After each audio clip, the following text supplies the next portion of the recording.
Businesses everywhere are struggling to find and keep staff. Why it's happening and how to stand out if you have roles to fill. Plus, the productivity hack that will keep you calm and sane during even the busiest times. It's all ahead now on BossBetter Now.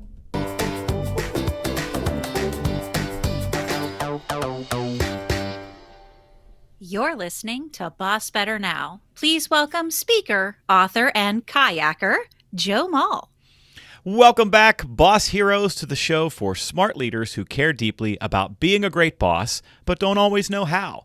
If you're looking for some laughs or some advice or a little pick-me-up, well, that's what we hope to give you on each week's show.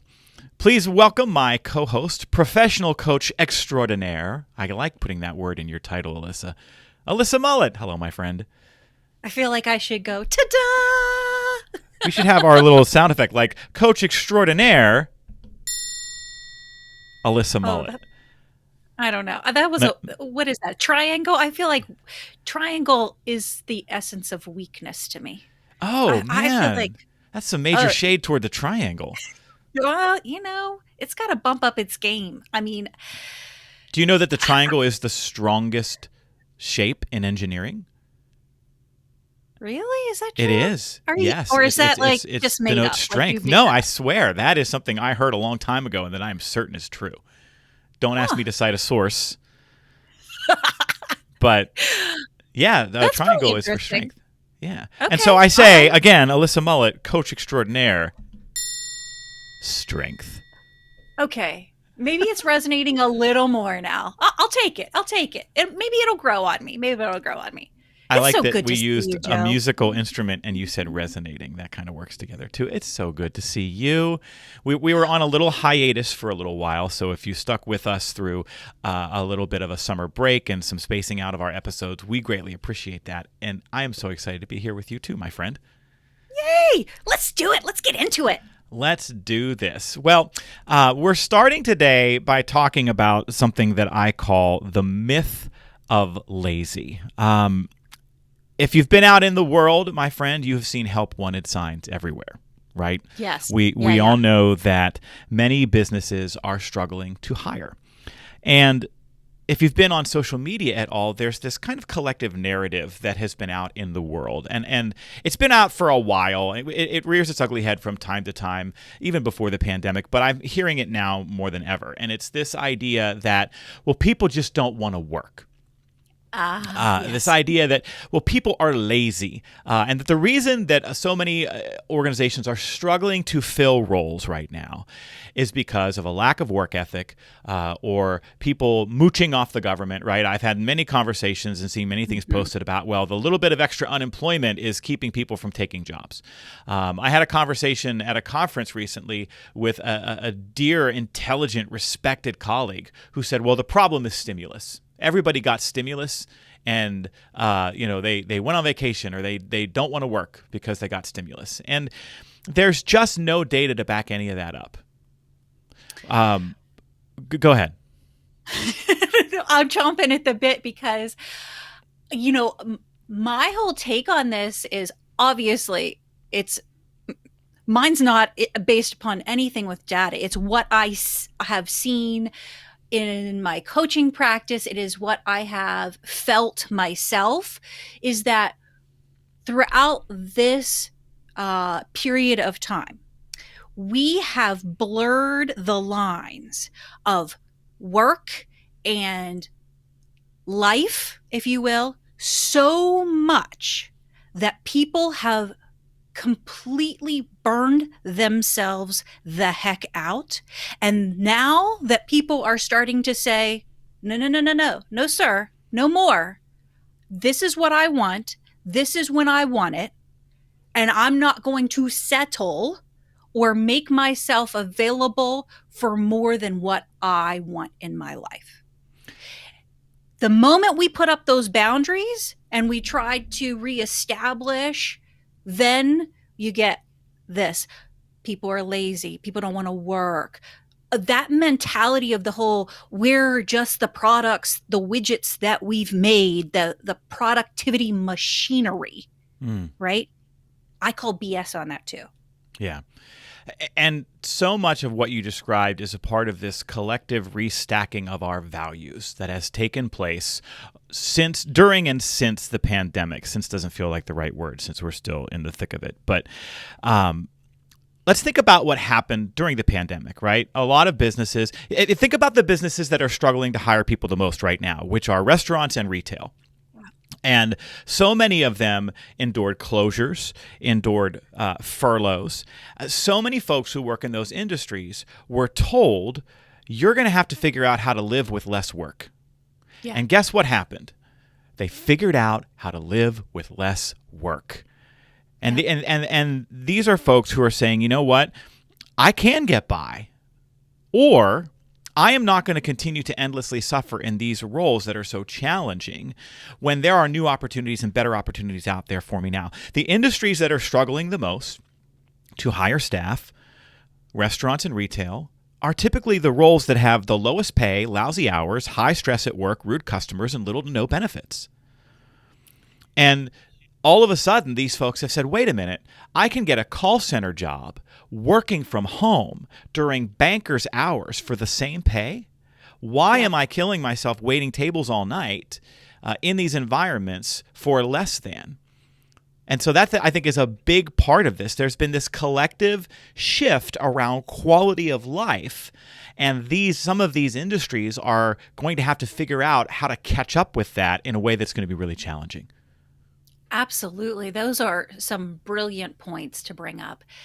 And I think the thing that those of us who are not in those industries need to remember is, how are we a part of the problem? Or how can we help to try to dismantle some of those biggest challenges in retail, in restaurants? Meaning, number one, be a freaking decent human being whenever you go into these establishments. Right. I mean, there's a reason why there's a term called a Karen. There's a reason why people are filmed at the airlines going crazy. I mean, people need to take a step. I get enraged just thinking about watching those videos of people getting enraged. Alyssa has wild eyes right now if you're watching on the YouTube channel. It's kindness counts. It counts so much. And I think that as a person who partakes in those industries, who goes to stores, who goes to restaurants, it is incumbent upon us to re-establish our expectations of the people that fill those roles. There's a meme going around lately that I really quite like. It says, the whole world is short-staffed right now. Be kind to those who showed up. And it's absolutely true. And I think the businesses who are able to attract and keep talent are going to be those who most quickly accept that this is a total sea change, that this is a paradigm shift. Oh, I used one of those HR phrases. No, paradigm shift. But it's true. We're not going back to the way it was. We are not going to have, if I'm running a restaurant or a retail store, we are not going to have access to the talent pool that we had before the pandemic. Right. Because the entire world has figured out how to make remote work, how to make work from home work, and it is a sea change for a lot of industries who are now going to be robbing your prior talent pool of the people who relied on the restaurant and the retail industry. And so the things that these industries have to do in order to now attract talent and retain talent are actually the same things that all industries are going to have to do. So, we have a lot of folks who listen to our podcast who work in healthcare, who work in technology, who work in kind of traditional white collar, quote unquote, roles. And so the things that they have to do to attract and retain talent are the same things that restaurants and retail are going to have to do. And namely, higher pay, yes, but also changes related to quality of life, flexible schedules, better workload distribution, better leader training and support. This is another reason why restaurants and retail are struggling a little bit because we know those industries typically have little training or support for leaders. Those folks who are in leadership roles are promoted based on tenure, or they're the owner. And the result is that restaurants and retail everywhere are filled with bad bosses.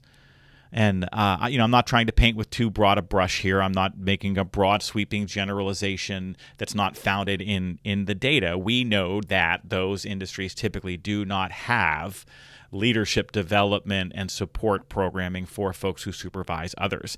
And anecdotally, on our BossBetter Now YouTube channel and whatnot, the comments that we get overwhelmingly about bad bosses and being frustrated with leadership come from those industries. And so if I go to work and I endure any of those things that we just listed related to hours and pay and schedule and rude customers, and I have a like you said, a bad human being, right? If I work for somebody who barks at me and yells at me and treats me like crap, it's not sustainable. And so these are the things that all industries are going to have to do. They're going to have to think about that leader training and support.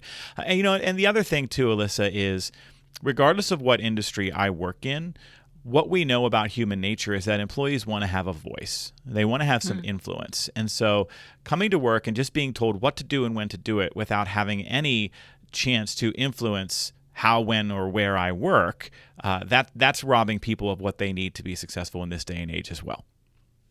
And that's not lazy. That's empowerment, right? So trying to understand our own maybe slanted backgrounds of what productivity and what work actually looks like in order to be deemed worthy, and how many hours and all of the rest of that, gotta start taking the back seat there on those old washed up habits. It's a new land out there. Just like you said, we have to try to change at the highest levels. The pool is going to change. We're in a whole other ocean now.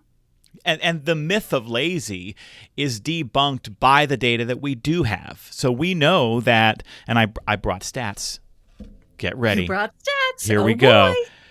We had 4 million people who left their jobs in April, and the numbers were similar in May and June. So, almost 12 billion people in the last few months who have left their jobs. And when you look at the data among all separations, and this is according to the latest job openings and labor turnover survey, across all separations, so you're talking about layoffs, firings, retirement, quitting, etc. Okay. Straight up quitting made up 69% of all total separations. And it's being sparked. This is what the latest job openings and labor turnover survey has said.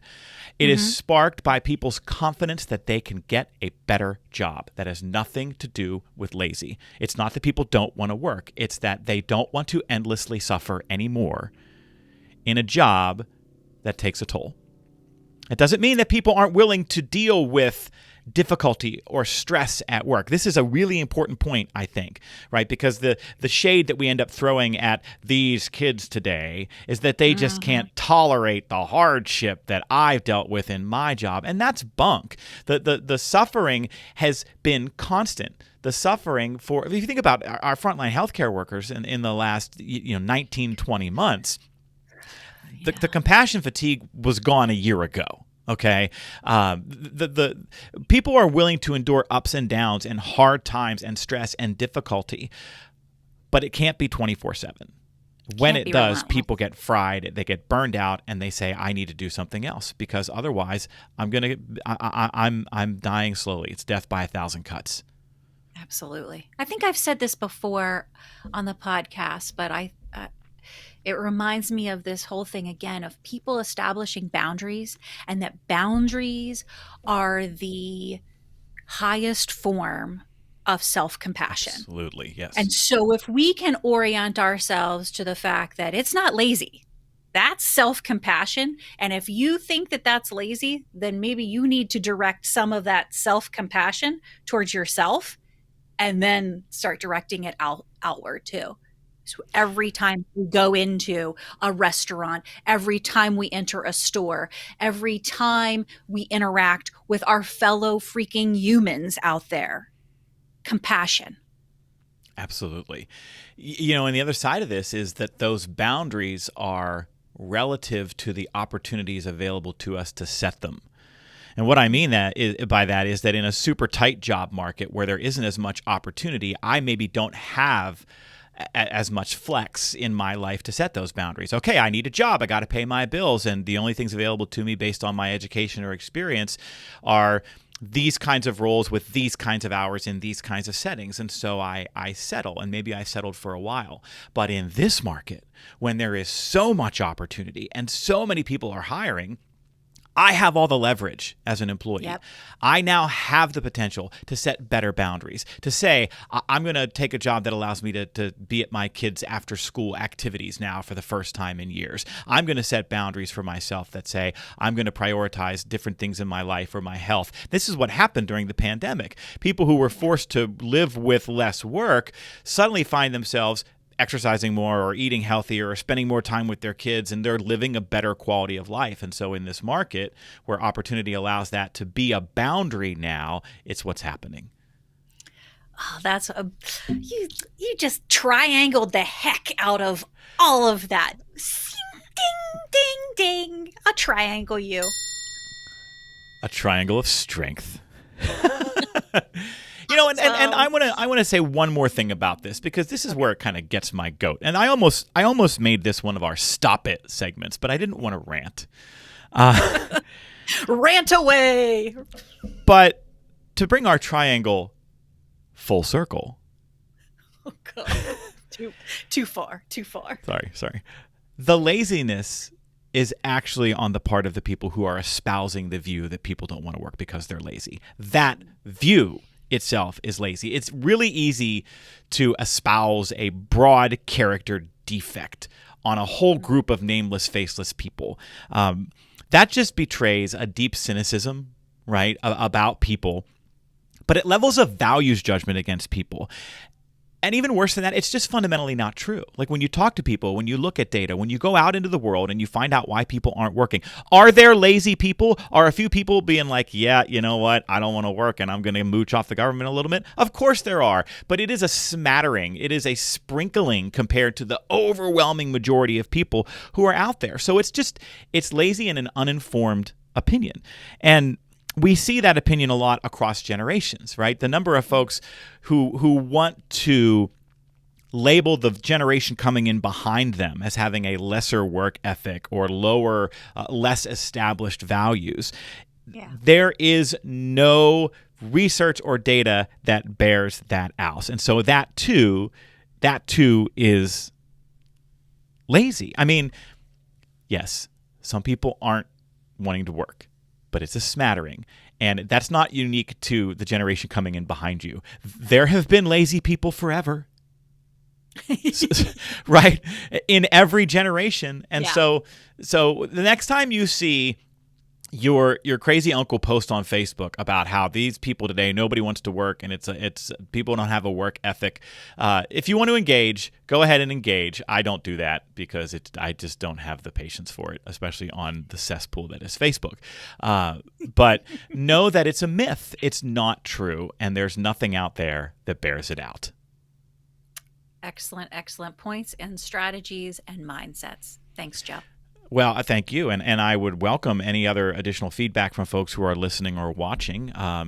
Good, bad, indifferent, agree, disagree. You can send your comments to us here at bossbetternow@gmail.com. If you're watching the episode online, you can just drop a comment below the video. We will see all of those, and we, of course, thank you for listening. And that brings us to the camaraderie question of the week. Bosses build teams by giving folks a chance to experience camaraderie. And we do that by making it easier for people to find things in common with each other. That's why here on our show every week, we give you a question you can use at meetings, at huddles, at get-togethers, at gatherings to facilitate connection and build camaraderie.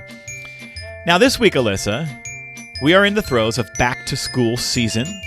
And in classrooms everywhere, teachers are assigning students their first essay of the year. It's usually something like, how I spent my summer vacation. And so this is your camaraderie question of the week. If you had to write that essay, how I spent my summer vacation, what would you write about?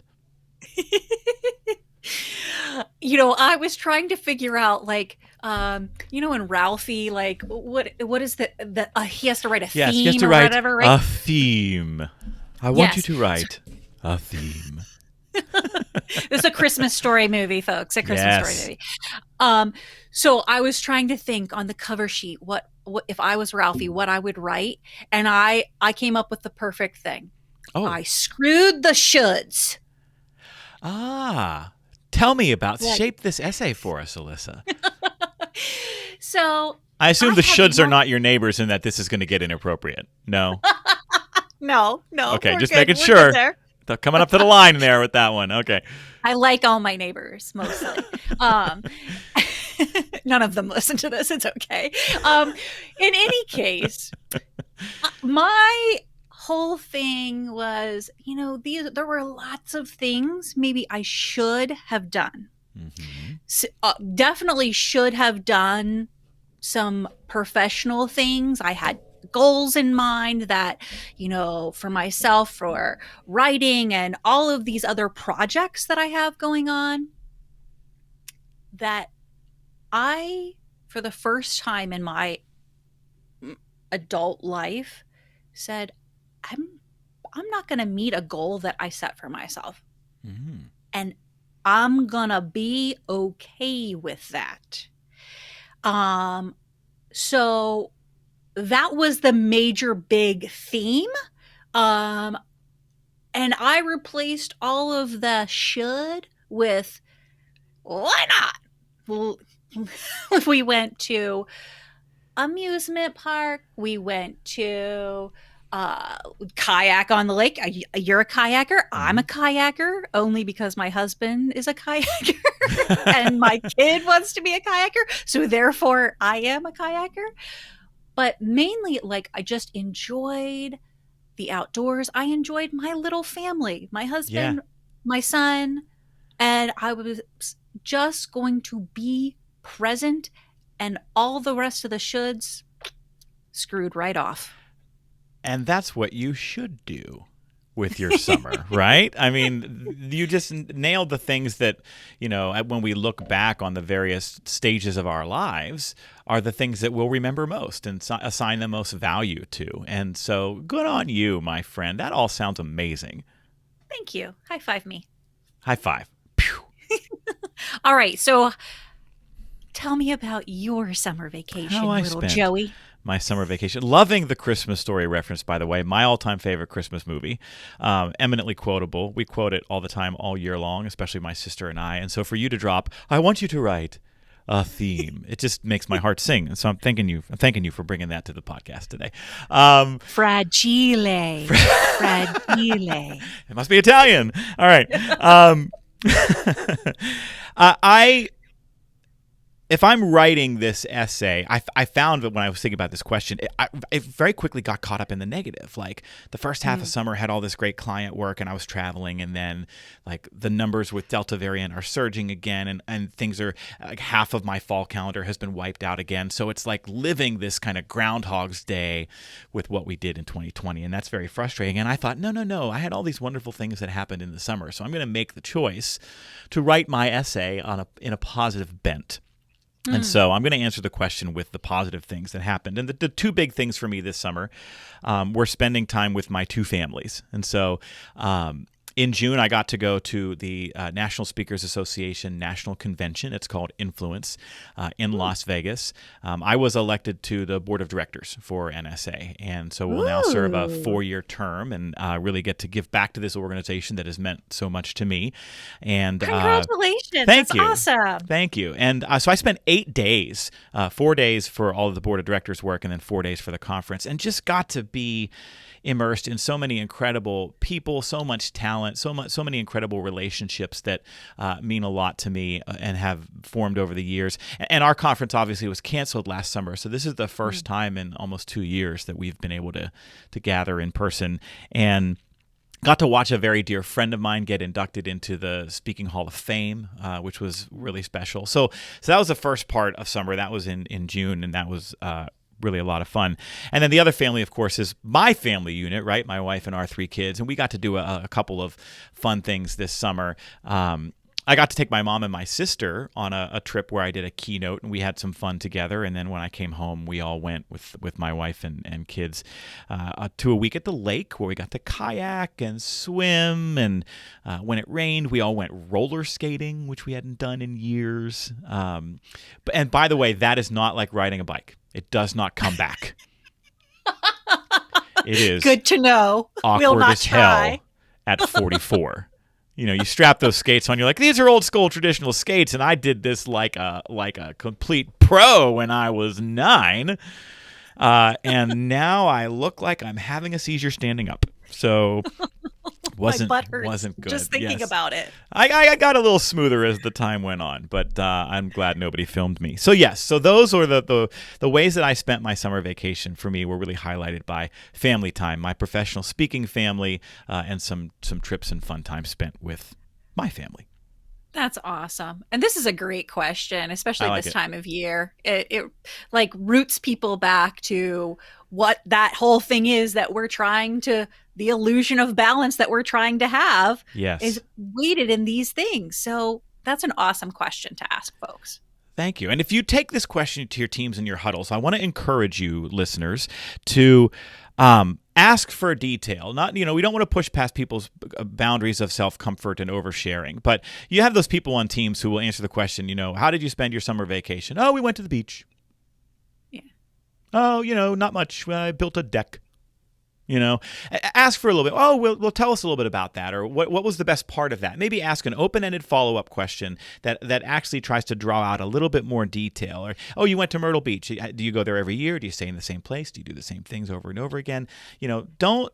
You're not trying to be intrusive, but when we bring out more detail, that actually helps people find these things in common with each other and access each other's humanity in the way that we're talking about with this question. Absolutely. And that's the camaraderie question of the week.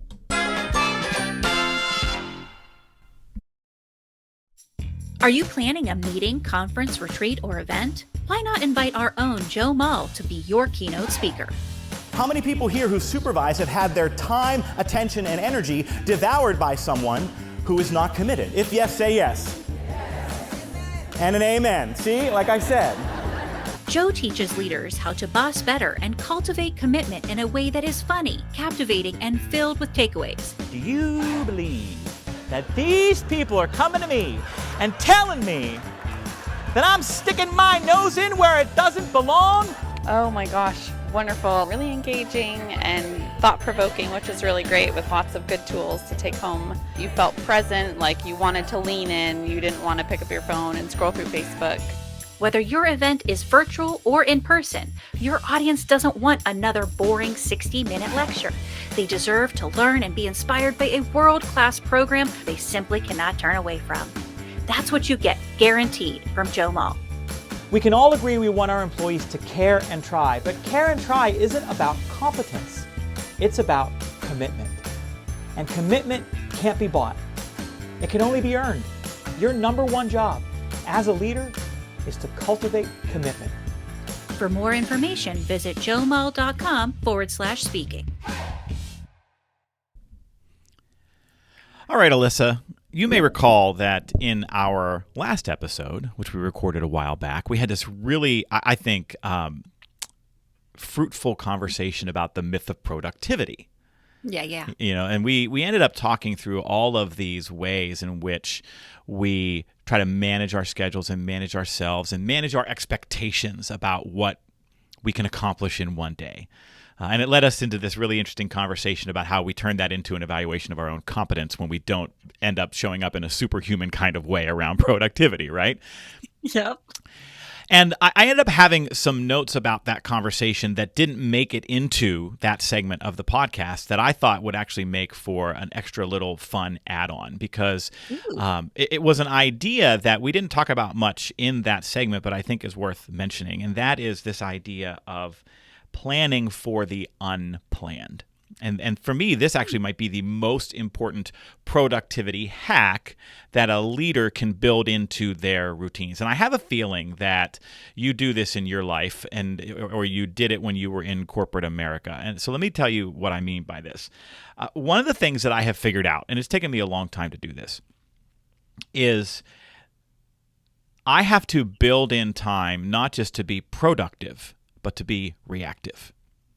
When I put together my schedule each week, I am blocking out time in my calendar, obviously for meetings and other things that I am scheduled into. I'm also blocking out time to work on the things that require my attention. So I know that I need to block an hour to write out the podcast episode agendas and run sheets before we record and then send them to you. I know that takes me an hour. So whenever that's coming up, I know I have to block an hour to do that. When I'm preparing for a keynote, I always block 2 hours before the keynote, usually 2 or 3 weeks before the keynote, for all the customization and whatnot that we do. We always build in on my schedule a minimum of that amount of time.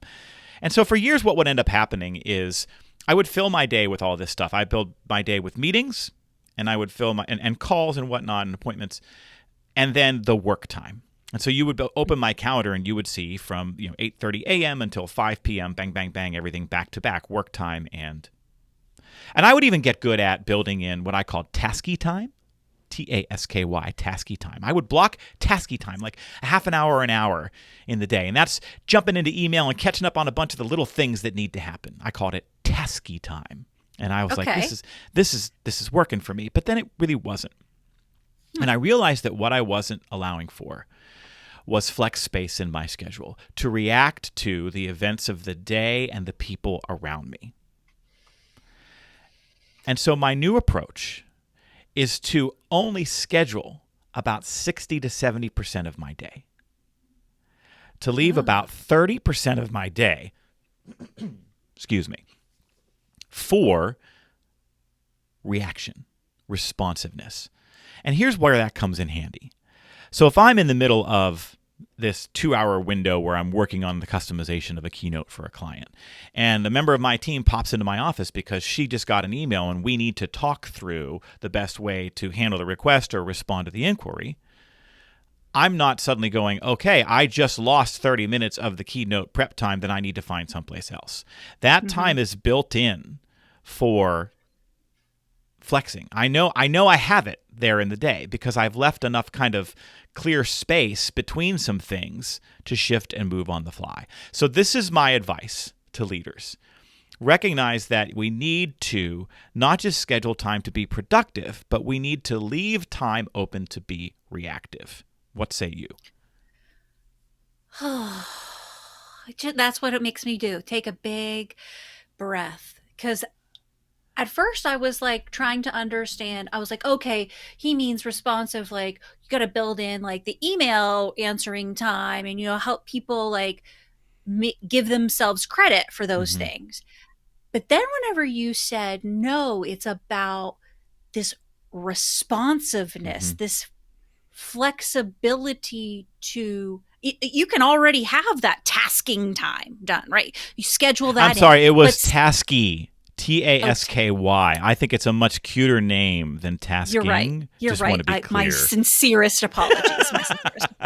You're right. I think that role, I don't know if you know this or not, but like I grew up, quote unquote, professionally in the hotel world. And we had the 80-20 rule, which was when you were within like, now I'm going to forget what it was, but one of the things was like about whenever you're within like 20 feet of a guest, you smile, like you're engaging, right? You're making a greeting. I think maybe it was with 80. I don't know, whatever the heck it was.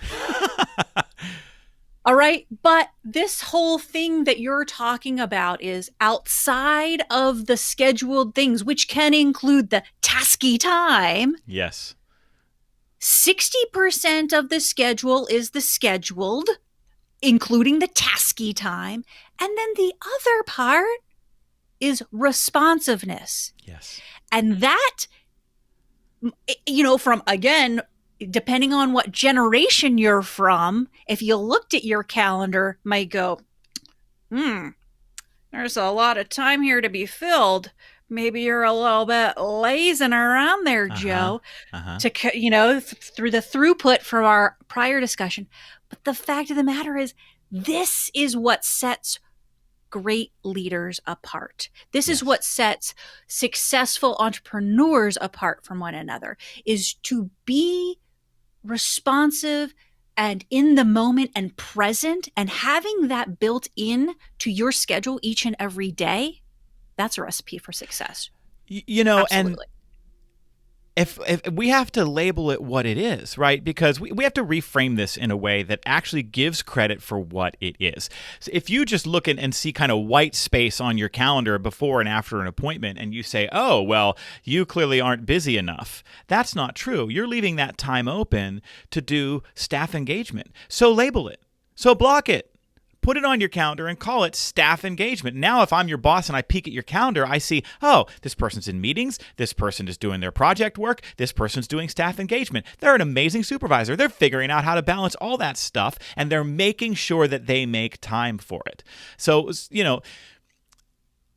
this is the reframing that needs to occur, right? Because we subjugate those things to everything else. That responsiveness, that balancing between being productive and leaving time to be reactive, we value that. We reduce the value of that in our perceptions. Whereas we need to decide that this might actually be the most important thing. That's the stuff that helps us achieve our long-term goals, right? Creating that space in between each of these areas. This may not be the best analogy, but I think of it like parallel parking. When you parallel park your car, you've got to leave enough space at the front end of the car and the back end of the car so that you can get out later. If you don't leave enough space, you're trapped, and you ultimately can't go anywhere and operate on your own schedule. And that's what this kind of leaving time in and around other appointments so that you can flex and shift and move wherever possible is so important. Otherwise, you're trapped and you'll never get where you want to go. Wow, you are on fire today. Fire. One more triangle just for the kids at home. Well, that's our show this week, Boss Heroes. Whether you joined us on Apple, Spotify, Audible, iHeartRadio, or you streamed the video of our episodes on the BossBetter YouTube channel, we are humbled and excited that you tuned in.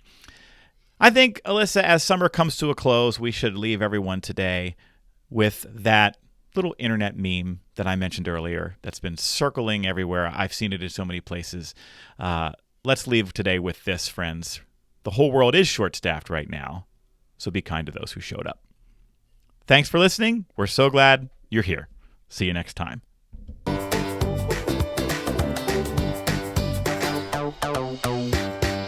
This show is sponsored by Joe Mull and Associates. Remember, commitment comes from better bosses. Visit joemull.com today.